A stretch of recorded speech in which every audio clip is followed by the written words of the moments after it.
Hello everyone. तो कैसे हो आप सभी लोग? होप कि आप सब बहुत बढ़िया होंगे, खूबसूरत होंगे, मजे में होंगे। तो दोस्तों, इसकी पहले की वीडियो में अपन ने देखा था कि न्यूक्लिक एसिड के बारे में, और आज हम पढ़ने वाले एमिनो एसिड के बारे में, जो कि आपके B pharma second semester biochemistry की जो यूनिट 1 है, उसका जो पहला टॉपिक चल रहा है बायोमोलिक्यूल्स, उसके अंदर जो है अपन उसकी क्लासिफिकेशन को डिस्कस कर रहे थे। इसके पहले जो अपन प्रोटीन, लिपिड, कार्बोक्सिलिक, जो कार्बोहाइड्रेट और जो है न्यूक्लिक एसिड के बारे में डिस्कस कर चुके हैं। अब जो लास्ट रह गया वो है एमिनो एसिड। तो इस वीडियो के साथ साथ जो अपना जो यूनिट 1 है वो जो है अपनी कवर हो जाएगी। वो यूनिट 1 से क्या, जो ये वाला अपन जो बायोमोलिक्यूल्स पढ़ा है, इससे एग्जाम में बहुत कम ही, बहुत ही रियरली क्वेश्चन पूछा जाता है, लेकिन ये बहुत ज़्यादा इंपॉर्टेंट है क्योंकि यहाँ से जो है बायोकेमिस्ट्री का बेस बनता है।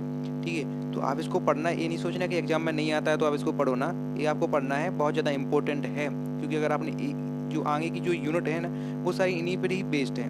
ठीक है, जो जो अभी आप पढ़ चुके हो, ये 5 जो बायोमोलिक्यूल्स पढ़े हैं, आगे की जो यूनिट आप पढ़ने वाले हो वो सारी इन्हीं पर ही बेस्ड है। अगर आपको इनके बारे में नहीं पता है तो आप फिर वो भी नहीं बनेंगे, तो फिर बाद में नहीं कहना कि बायोकेमिस्ट्री कठिन होती है। तो मैंने अभी बता दिया कि आप इसको अभी से पढ़ो।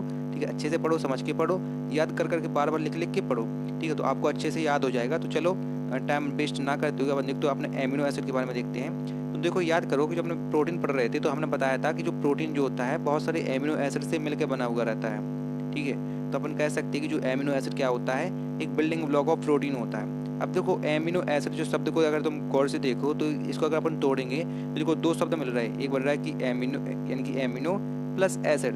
तो एमिनो का मतलब क्या होगा कि एमिन ग्रुप, और एसिड यानी एसिड ग्रुप कौन सा होता है, कार्बोक्सिल, जो कार्बोक्सिलिक एसिड होता है ना, कार्बोक्सी ग्रुप होता है ना, तो क्या रहता है, एसिड रहता है। ठीक है, तो एमिनो प्लस एसिड, तो एमिनो का मतलब हो, एमिनो का मतलब क्या होगी, एमिन ग्रुप, और जो एसिड का मतलब क्या होगा, कार्बोक्सी ग्रुप। ठीक है, तो अपन कह सकते हैं कि एमिनो एसिड एक ऐसा ऑर्गेनिक कंपाउंड है जो कॉन्टेन रहता है एमिनो और कार्बोक्सिलिक 2 फंक्शनल ग्रुप को। आपने एमिनो और जो कार्बोक्सिलिक ग्रुप है इसके बारे में आपने 12th में केमिस्ट्री में आपने पढ़ा होगा। ठीक है, तो लेकिन अभी याद कर लो कि एमिनो जो ग्रुप रहता है, ठीक है, वो क्या रहता है, NH2 रहता है, जो कि क्या रहता है, बेसिक नेचर का रहता है। और जो कार्बोक्सिलिक ग्रुप रहता है वो क्या रहता है, एसिडिक नेचर का रहता है। और बेस और एसिड, इसके बारे में आप जो है एनालिसिस में पढ़ा होगा आपने कि बेस क्या होता है, एसिड क्या होता है, तो मैं इसके यहाँ पर नहीं बताऊंगा। तो बस इतना याद कर लो। ये देखो, कॉन्सेप्ट को थोड़ा समझना कि जो एमिन ग्रुप होता है वो क्या रहता है, बेसिक नेचर का रहता है, और जो कार्बोक्सिलिक ग्रुप रहता है वो रहता है एसिड नेचर का। ठीक है, अब यहाँ पर देखो एक एग्जाम्पल दिया गया है, तो इसमें देखो कि यहाँ पर NH2, एक NH2 है, और COOH यानी कि एक CH2, यानी कि एक ऑर्गेनिक कंपाउंड है, क्योंकि इसमें जो कार्बन भी है और हाइड्रोजन भी है। ऑर्गेनिक कंपाउंड की डेफिनेशन क्या होती है ऑर्गेनिक केमिस्ट्री कंपाउंड की, कि उसमें जो एक कार्बन और हाइड्रोजन होना चाहिए। ठीक है, या उसमें कार्बन प्रेजेंट होना चाहिए और हाइड्रोजन प्रेजेंट होना चाहिए, तो वो कहलाते हैं ऑर्गेनिक कंपाउंड कहलाता है। ये आप अभी पढ़ रहे होगे ऑर्गेनिक केमिस्ट्री में, लेकिन नहीं पढ़ा है तो मैंने यहाँ पर बता दिया है। तो देखो, एक अपन एक डेफिनेशन में अभी क्या देखा है कि एमिनो एसिड की, यानी कि ऐसा ऑर्गेनिक कंपाउंड। ठीक है, तो ऑर्गेनिक कंपाउंड तो है जिसमें एमिनो ग्रुप, देखो अब इसमें NH2 यानी कि एमिनो ग्रुप भी प्रेजेंट है, एंड कार्बोक्सिलिक ग्रुप, यानी कि देखो इसमें देखो COOH यानी कि कार्बोक्सिलिक ग्रुप भी प्रेजेंट है, यानी कि एक ऐसा कंपाउंड है जिसमें एमिनो और कार्बोक्सिलिक दोनों ग्रुप प्रेजेंट हैं। तो अपन इसको कह सकते हैं कि अपना एक क्या है, एक जो है एमिनो एसिड का एग्जाम्पल है। ठीक है, अब देखो, आप देखते हैं कि जो एमिनो एसिड की क्लासिफिकेशन है वो देखो दो तरीके से अपन कर सकते हैं। एक तो उसकी जो फंक्शन के बेस पे कर सकते हैं, एक जो है उसके नेचर के बेस पे कर सकते हैं। तो सबसे पहले अपन डिस्कस करते हैं नेचर के बेस पे। देखो, अपन नेचर में देखने वाले हैं कि वो अपना जो एसिड है, बेसिक है या न्यूट्रल है। देखो, 3 तरह से अपन क्लासिफाइड कर सकते हैं। एक जो है कि न्यूट्रल एमिनो एसिड, यानी ऐसे एमिनो एसिड जो कि न्यूट्रल हो, ठीक है, ना ही एसिडिक हो ना ही बेसिक हो। और एक एसिडिक एमिनो एसिड जो कि एसिडिक नेचर की हो, और बेसिक एमिनो एसिड जो कि बेसिक नेचर की हो। देखो, नाम से ही समझ में आ रहा कि बेसिक यानी कि बेसिक एमिनो एसिड यानी बेसिक नेचर के, और एसिडिक एमिनो एसिड यानी एसिडिक नेचर के। तो सबसे पहले अपन देखते हैं कि अपना जो न्यूट्रल एमिनो एसिड, देखो अभी मैंने बताया था कि जो एमिनो ग्रुप रहता है वो क्या रहता है, बेसिक नेचर का रहता है। ठीक है, और जो रहता है कार्बोक्सिलिक ग्रुप रहता है वो क्या रहता है, एसिडिक नेचर का रहता है। अब अपन को देखना है कि देखो, एक जो कोई अपन को पता है कि अपना कोई भी एमिनो एसिड होने के लिए कंपलसरी क्या है, कि एमिनो एसिड होने के लिए कंपलसरी है कि उसमें एक एमिनो ग्रुप होना चाहिए, एक कार्बोक्सिलिक ग्रुप होना चाहिए। ठीक है, लेकिन जो एमिनो ग्रुप रहता है वो रहता है बेसिक नेचर का, कार्बोक्सिलिक ग्रुप रहता है एसिडिक नेचर का। तो अपन को जो कंपाउंड बनाएंगे, तो जैसे मान लो कि अपना जो एक न्यूट्रल एमिनो एसिड है, तो ठीक है, तो उसमें क्या होना चाहिए, जितने उसमें एमिनो ग्रुप प्रेजेंट हो, ठीक है, उतने ही कि उसमें कार्बोक्सिलिक ग्रुप भी प्रेजेंट होना चाहिए। यानी उसमें जितनी एसिड की मात्रा प्रेजेंट है उतनी उसमें बेस की मात्रा प्रेजेंट होनी चाहिए, तभी तो न्यूट्रल रहेगा। अगर ऐसा होगा कि एमिनो ग्रुप यानी बेस की मात्रा ज़्यादा है, एसिड की मात्रा कम है, तो वो बेसिक नेचर का हो जाएगा। और अगर जो एसिड की मात्रा ज़्यादा है, बेसिक की मात्रा कम है, तो वो एसिडिक नेचर का हो जाएगा। लेकिन जब अपन इसको न्यूट्रल करना है, बराबर करना है, तो जो एमिनो ग्रुप को जो है यानी कि एसिडिक है और बेसिक दोनों को इक्वल करना पड़ेगा। तो अपन कहेंगे कि एमिनो जो है न्यूट्रल एमिनो एसिड, ठीक है, यानी कि न्यूट्रल एमिनो एसिड, ठीक है, न्यूट्रल एमिनो एसिड। अपन देखो इसको परिभाषा समझना कि neutral amino acid is the amino acid, ठीक है, in which one amino group and one carboxylic group are present, ठीक है, यानी कि ऐसा एमिनो एसिड जिसमें एक एमिनो ग्रुप और एक कार्बोक्सिलिक ग्रुप प्रेजेंट है, उसे अपन क्या कहेंगे, न्यूट्रल एमिनो एसिड कहेंगे। ठीक है, यहाँ पर देखो एग्जांपल दिया गया है ग्लाइसिन का। ठीक है, देखो इसमें देखो कि इसमें एक NH2 प्रेजेंट है और एक COOH प्रेजेंट है, यानी कि जो एमीन और जो एसिड यानी कि जो बेस और एसिड इक्वल मात्रा में प्रेजेंट है, यानी कि एक प्रेजेंट है, तो इसे क्या है, एक न्यूट्रल है। यहाँ पर दिया गया है एनालाइन का। ठीक है, तो एनालाइन इसमें भी देखो, इसमें भी एक NH2 प्रेजेंट है, एक COOH प्रेजेंट है, यानी इक्वल मात्रा में प्रेजेंट है, तो ये क्या होगा, न्यूट्रल एमिनो एसिड का एक जो है एग्जाम्पल हो गया। अब देख लेते एसिडिक एमिनो एसिड। देखो नाम से समझ में आ रहा है कि एसिडिक नेचर का है, मतलब इसमें जो है बेस कम है, एसिड ज़्यादा है।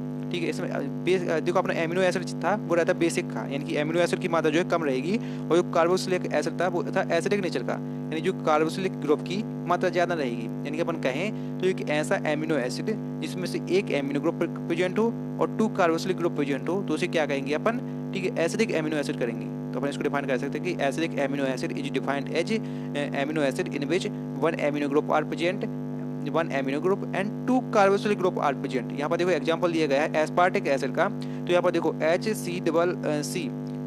HCCC, तो इसको क्या बोलोगे, COOH, ठीक है, या HOOC, तो है तो एक कार्बोक्सिलिक ग्रुप ना। ठीक है, तो यहाँ पर एक कार्बोक्सिलिक ग्रुप, और देखो इस साइड देखो यहाँ पर दिया गया है COOH, यानी 2 कार्बोक्सिलिक ग्रुप, यानी इसमें 2 कार्बोक्सिलिक ग्रुप प्रेजेंट है और एक NH2 यानी कि एक NH2 प्रेजेंट है। यहाँ देखो एस्पार्टिक एसिड में कि HCOOC और COOH यानी 2 कार्बोक्सिलिक ग्रुप ही प्रेजेंट हो गए। ठीक है, एक जो है एमिनो ग्रुप प्रेजेंट है, यानी कार्बोक्सिलिक ग्रुप की मात्रा ज़्यादा है एमिनो ग्रुप से, यानी कि एसिड की मात्रा ज़्यादा है किससे, एमीन से, तो क्या है, ठीक है, एक जो एसिडिक एमिनो एसिड का है। और ऐसे एक एग्जांपल दिया गया है ग्लूटामिक एसिड का, ये यहाँ देखो ग्लूटामिक एसिड का दिया गया है, तो इसमें देखो इसमें जो है HCOOC यानी कि यहाँ पर एक कार्बोक्सिलिक ग्रुप हो गया, और इस साइड देखो कि COOH यानी 2 कार्बोक्सिलिक ग्रुप है। ठीक है, और एक क्या है, एक NH2 है। ठीक है, मतलब एक एमिनो ग्रुप प्रेजेंट है और 2 कार्बोक्सिलिक ग्रुप प्रेजेंट है, तो ये क्या हो गया है, देखो एसिडिक एमिनो एसिड हो गया, क्योंकि एसिड की मात्रा इसमें ज्यादा है ना, कार्बोक्सिलिक जो ग्रुप है उसकी मात्रा ज्यादा है, तो क्या होगा, एसिडिक जो है एमिनो एसिड हो गया। ठीक है, अब आ जाते हैं बेसिक एमिनो एसिड। अब देखो इसमें इसका उल्टा होता है, और इसमें क्या रहता है, कार्बोक्सिलिक ग्रुप रहता है वो ज्यादा मात्रा में प्रेजेंट होता है, और इसमें क्या है, जो एमिनो ग्रुप जो है वो ज्यादा मात्रा में प्रेजेंट होता है, यानी कि बेसिक है ना, तो इसमें बेसिक की जो बेस की मात्रा ज्यादा होनी चाहिए, और बेस क्या है, एमिनो ग्रुप तो है ही, यानी कि एमिनो ग्रुप की मात्रा ज्यादा होनी चाहिए किससे, कार्बोक्सिलिक ग्रुप से। अगर इक्वल है तो न्यूट्रल है, ठीक है, इक्वल है यानी कि एक है तो न्यूट्रल है। ठीक है, अगर कार्बोक्सिलिक ग्रुप की मात्रा ज्यादा है तो क्या होगा, वो एसिडिक नेचर का हो जाएगा। ठीक है, क्योंकि एसिड की मात्रा ज्यादा है ना। और देखो अगर एमिनो ग्रुप की अगर ज्यादा हो गया, ठीक है, एमिनो ग्रुप जो है कार्बोक्सिलिक ग्रुप से ज्यादा हो गया, ठीक है, तो क्या हो गया, वो बेसिक नेचर का हो गया। ठीक है, तो यहाँ पर लिखा है कि basic amino acid is a amino acid in which 2 and more than 2 amino group with one carboxylic group are present, known as basic amino acid. यहाँ पर देखो एक एग्जांपल दिया गया है लाइसिन का, तो इसमें देखो इसमें क्या है, देखो यहाँ पर दिया गया है, सबसे पहले देखो आप कि यहाँ पर एक NH2 दिया गया है, यानी कि HC के ऊपर एक NH2 दिया गया है ना, तो एक NH2 है। ठीक है, तो एक NH2 है, और यहाँ पर देखो इसके यहाँ पर भी C के ऊपर देखो एक NH2 दिया गया है, यानी कि इसमें इस कंपाउंड में 2 NH2 प्रेजेंट है, और यहाँ पर देखो COOH यानी कि एक जो है कार्बोक्सिलिक ग्रुप प्रेजेंट है, यानी कि इस जो अपन को कंपाउंड दिख रहा है यहाँ पर एक ऑर्गेनिक कंपाउंड दिख रहा है। ठीक है, तो इसमें क्या है, 2 एमिनो ग्रुप प्रेजेंट है और एक कार्बोक्सिलिक ग्रुप प्रेजेंट है, तो इसको क्या है, बेसिक एमिनो एसिड है।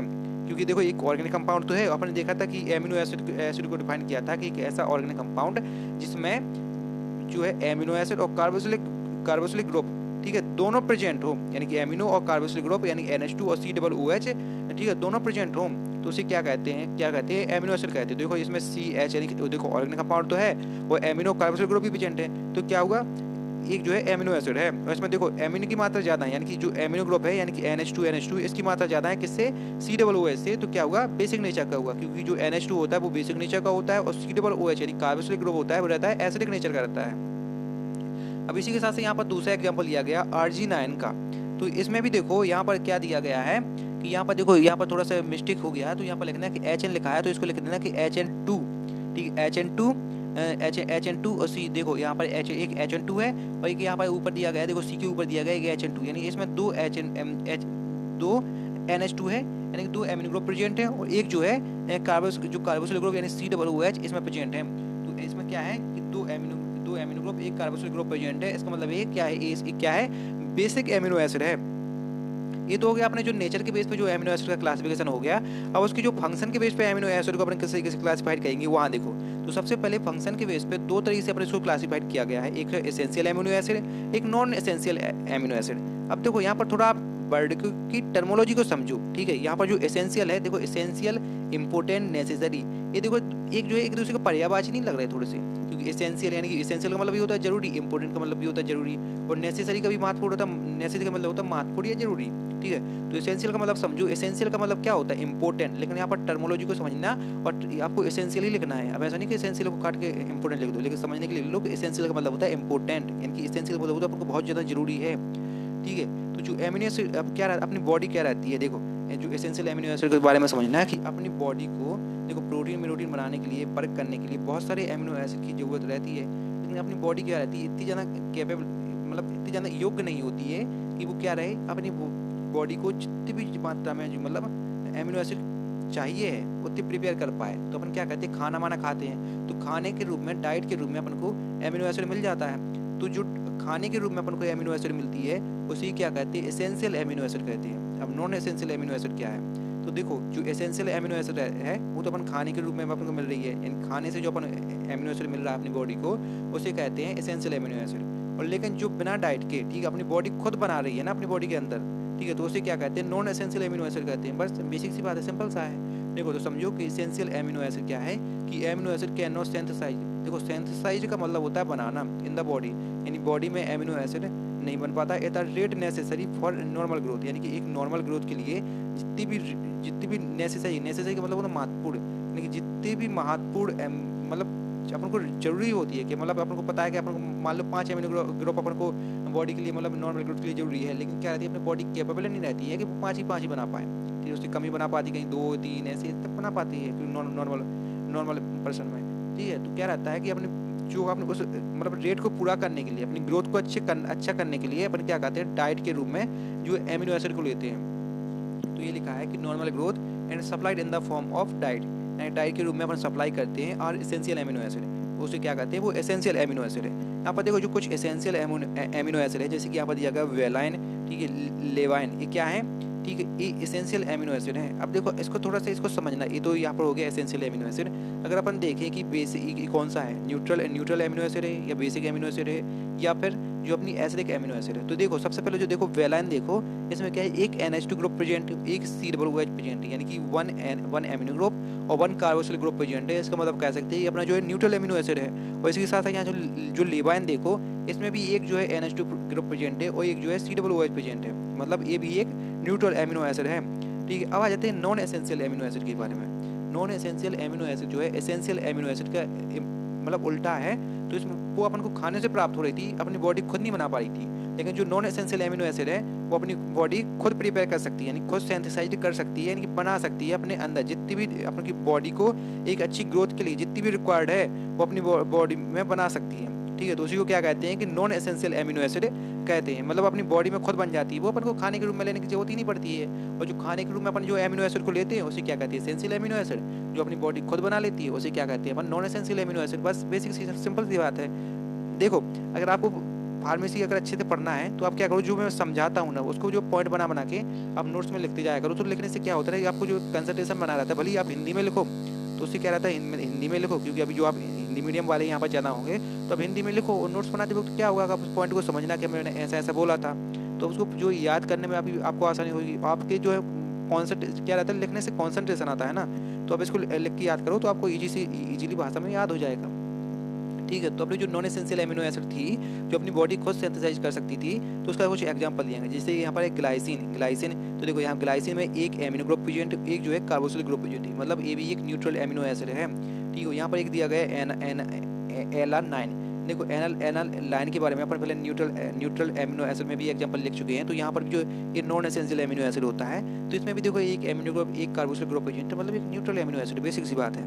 अब देख लेते जो अपना एमिनो एसिड रहता है इसके फंक्शन क्या होते हैं। देखो वीडियो की शुरुआत होने से पहले मैंने बताया था कि जो अपनी प्रोटीन होती है वो किससे बनी रहती है, एमिनो एसिड से बनी रहती है। इसलिए अपन जो एमिनो एसिड को अपन क्या कहते हैं, building block of the protein भी कहते हैं, या बोले तो building block of protein synthesis, क्योंकि जो प्रोटीन बनती है वो बहुत सारे एमिनो एसिड से मिलकर बनता है, ठीक है। लेकिन अगर जो अपना एमिनो एसिड ही ना हो तो अपनी प्रोटीन कैसी बनेगी, इसलिए जो है प्रोटीन को building block of the protein कहा गया है। जैसे अपनी बॉडी जो होती है बिल्डिंग ब्लॉक ऑफ जो अपनी प्रोटीन होती है, अब क्या होती है अपनी जो प्रोटीन से अपनी बॉडी बनती है, इससे जो प्रोटीन रहती है वो एमिनो एसिड से बनती है, यानी कि एमिनो एसिड बहुत जरूरी है अपने बॉडी के लिए, ठीक है। एक तो जो हार्मोन जो न्यूरोट्रांसमीटर होता है उनके सिंथेसिस में भी एमिनो एसिड वर्क करता है। तो जैसे जो न्यूरोट्रांसमीटर होगा जैसे फिनाइलामाइन और हिस्टिडाइन, ये जो एमिनो एसिड हैं ये में वर्क करते हैं। अगर आपको याद नहीं हो तो कोई बात नहीं, आप कर सकते हो, लेकिन अगर आपको हो जा रहा है तो आपकी अच्छी बात है। उसका जो एमिनो एसिड रहता है जो अपनी बॉडी के मसल्स ग्रोथ रहती है उसमें भी बहुत ज़्यादा जो है रोल प्ले करती है अपना। यहाँ पे जो बेलाइन है वो जो है मसल ग्रोथ के लिए रिस्पॉन्सिबल होती है। जैसे देखो एक कोलेजिन और इलास्टिन जो एमिनो ग्रुप होते हैं जो कि क्या रहते हैं, जो अपने स्किन का कंपार्टमेंट होता है और जो कनेक्टेड टिश्यू के कंपार्टमेंट होते हैं, ठीक है। तो मतलब उसके लिए आप जो स्किन के लिए भी जो कोलेजिन इलास्टिन जो एमिनो ग्रुप है वो अच्छा है, ठीक है। और maintain proper nitrogen balance in our body, क्या रहता है अपनी बॉडी में जो नाइट्रोजन बैलेंस रहता है, ठीक है, वो अगर वो डिसबैलेंस हो गया तो उसको क्या कहता है, मेंटेन करता है। कौन करता है मेंटेन, जो एमिनो एसिड मेंटेन करता है। तो इसमें जो NH2 यानी कि एमिनो ग्रुप प्रेजेंट है, यानी कि NH2 यानी कि इसमें नाइट्रोजन प्रेजेंट है, तो क्या कहता है, मेंटेन करता है अपनी बॉडी में। यहाँ पर एग्जांपल दिया गया जो ट्राइप्टोफैन नाम का जो एमिनो एसिड है वो क्या रहता है, जो नाइट्रोजन को बैलेंस करता है अपनी बॉडी में। क्योंकि यहाँ पर एक एग्जांपल दिया गया जो लाइसिन रहता है, जो लाइसिन नाम का जो एमिनो एसिड है वो इसमें जो प्रोटीन सिंथेसिस में, हार्मोन और एंजाइम सिंथेसिस में वर्क करता है। इसके साथ जो कैल्शियम के एब्जॉर्प्शन में भी ये वर्क करता है, ठीक है। तो ये तो था बेसिक सी अपना जो क्या है एमिनो एसिड। तो अपन एमिनो एसिड को डिस्कस कर चुका है। अगर आपको समझ में आ गया है तो आप जो कमेंट में बता देना, अगर नहीं समझ में आया, आपको कोई डाउट है तो आप कमेंट में बता देना और अपना मोबाइल नंबर दे देना, तो मैं आपको जो है कांटेक्ट करके आपको समझा दूंगा। और नोट्स के लिए जो है आप यहाँ से लिख सकते हो, लेकिन अगर आपको फिर भी कोई परेशानी आ रही है तो अपना कमेंट कर दो, मैं वहाँ पर आपको आप मोबाइल नंबर कमेंट कर दो, मैं आपको व्हाट्सएप पर पर्सनली आपको सेंड कर दूँगा। और अगर वीडियो अच्छी लगे तो लाइक कर दो, चैनल पर नए हो तो सब्सक्राइब कर दो। और जो इसकी पहले की अगर आपने वीडियो नहीं देखी हो तो प्लेलिस्ट में जाके चेक करो, वहाँ पर आपको सारे के सारे लेक्चर आपको मिल जाएंगे। और इसी के साथ साथ जो अपना जो बायोमोलिक्यूल्स था वो वाला टॉपिक खत्म हो चुका है और अगले वीडियो में अपन पढ़ने वाले हैं बायो एनर्जी को, जो कि बहुत ज़्यादा इंपॉर्टेंट है यूनिट 1 से। और हर बार यूनिट 1 से वो क्वेश्चन ही आता है 15 नंबर में, तो आप जो उस वाले लेक्चर को बिल्कुल भी मिस नहीं करना। मैं आपको बहुत ईजी वे में आपको यहाँ पर एक्सप्लेन करूँगा। और जो है नोट्स तो वैसे भी अभी वैसे भी आपको जो है यूट्यूब पे जो बी कॉमर्स सेकंड सेमेस्टर के कहीं अच्छे से मिलते नहीं होंगे, तो मैं आपको यहीं से अच्छे नोट्स प्रोवाइड कराऊंगा जिससे मैंने खुद पढ़े हुए थे और बाकायदा टीचरों से चेक भी करवाए हुए थे। तो अच्छे नोट्स हैं, तो आप इसको लिख सकते हो। बुक से बनाए हुए स्टैंडर्ड नोट्स हैं, ऐसा नहीं कि मैंने खुद बनाए, बुक से बनाए गए हैं, स्टैंडर्ड नोट्स ईजी भाषा में लिखे हुए हैं, तो आप इसको लिख सकते हो। और चैनल पर नए हो तो सब्सक्राइब कर दो, वीडियो काफ़ी लॉन्ग हो चुका है। Thank you.